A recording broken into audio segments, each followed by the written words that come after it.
Assalamu alaikum warahmatullahi wabarakatuh. Ndugu zangu watukufu watazamaji, leo biidhnillahi tabaraka wa taala tazungumzia fi bayani ahwali almutawakkilin fi idhhari almaradhi wa kitmanihi. Tazungumzia katika kuweka wazi hali za wenye kumtegemea Mwenyezi Mungu katika kudhihirisha maradhi wa kitimanihi na kuyaficha. Tutaona hali za wale waliopita nyuma ambao kwamba walikuwa wakimtegemea Mwenyezi Mungu katika kudhihirisha maradhi na kuyaficha.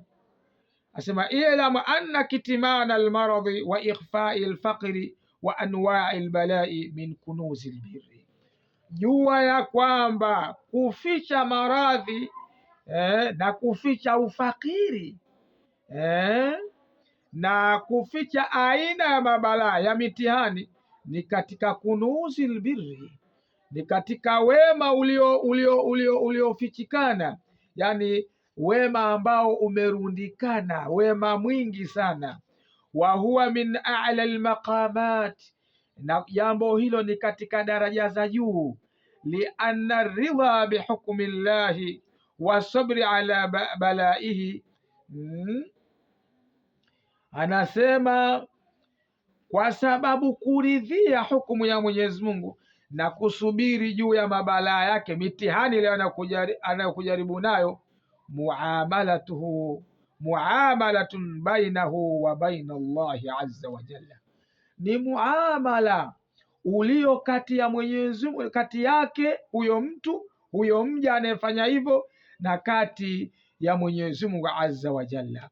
Mungu ndiye aliyekupa maradhi, Mungu ndiye aliyekupa mitihani, Mungu ndiye aliyekupa hiyo shida, Mungu ndiye aliyekupa hayo mabalaa. Kwa huo ni muamala ulio kati yako na kati ya Mwenyezi Mungu subhanahu wa taala. Sasa kwa nini wewe utie watu wengine katikati? Ni kama wewe umeuziana kitu, Mungu amekupa kitu kwa siri, kakupa zawadi mkiwa wawili, halafu wewe akakwambia pengine jambo hili usiliseme, nimekutunuku wewe, halafu wewe unakwenda unatangaza mbele za watu. Kwa hiyo utaona kwamba yule ambaye amepewa balaa halafu akalinyamazia, akawa hashtakii, lalamiki, basi ni kwamba hilo jambo linampelekea kuwa na daraja kubwa mbele ya Allah subhanahu wa ta'ala, kuliko kulalamika na kumshtakia kila mtu kwa balaa hilo lilolipata. Wa maa hadha, na kutokana na hilo, falidhharu la ba'sa bihi, kudhihirisha hayo maradhi, huo mtihani, hakuna vibaya, sio dhambi, idha swahat bihi nia, itakapokuwa nia ni nzuri katika huko kudhihirisha kwake.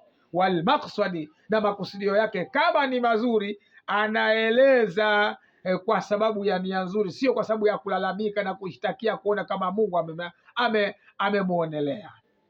Wa maqasudul idhhari thalatha, na makusudio ya kudhihirisha mitihani iliyokupata ni matatu. Al-awwalu, jambo la kwanza, an yakuna gharduhu at-tadawi, ni kuwa malengo yake katika huko kutaja hayo maradhi yake ni kufanya tiba. Fayahtaju ila dhikrihi litabib, atahitajika kuyataja maradhi yake kwa daktari. Fayadhkuruhu,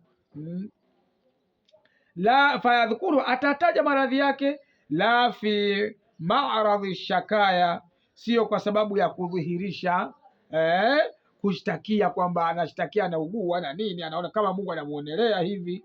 Kwa hiyo itafaa kudhihirisha matatizo kama vile ya maradhi kwa lengo la daktari akutibu.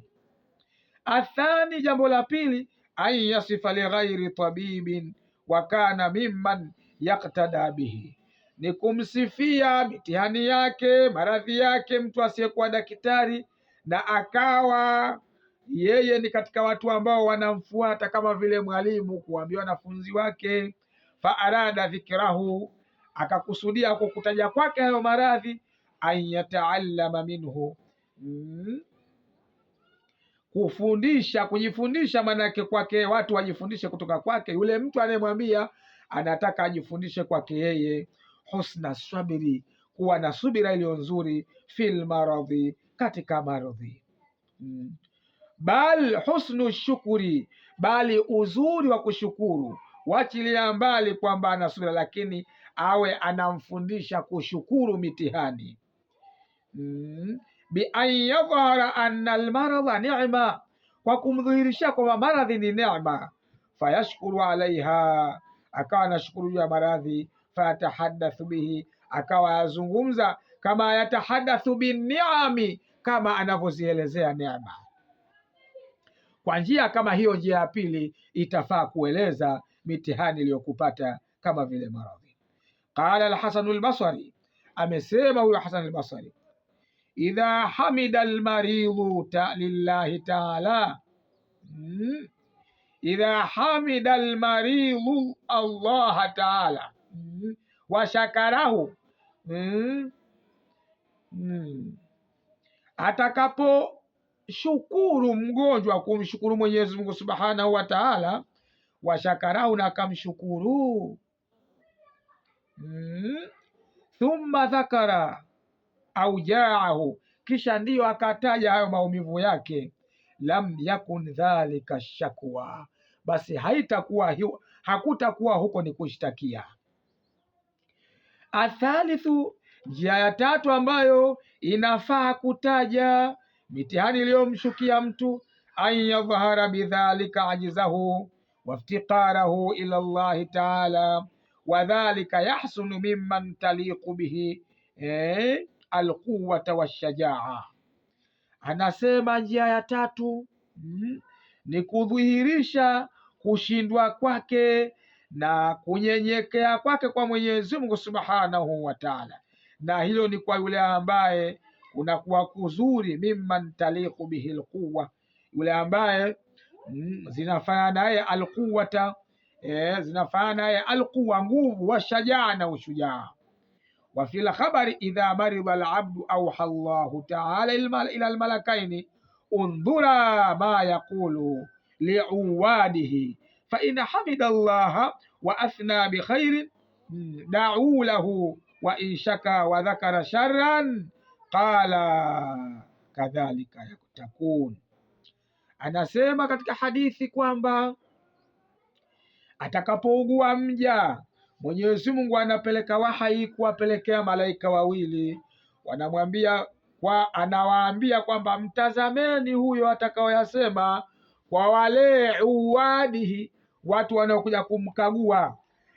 Akimhimidi Mwenyezi Mungu na akamsifu kwa kheri, muombeeni dua. Na akishtakia na akataja mambo ya shari, basi mwambieni kama hivyo hivyo unavyosema, basi ndio hivyo hivyo. Kwa hiyo hapa panaonyesha ubaya wa kushtakia pale unapokuwa una maradhi.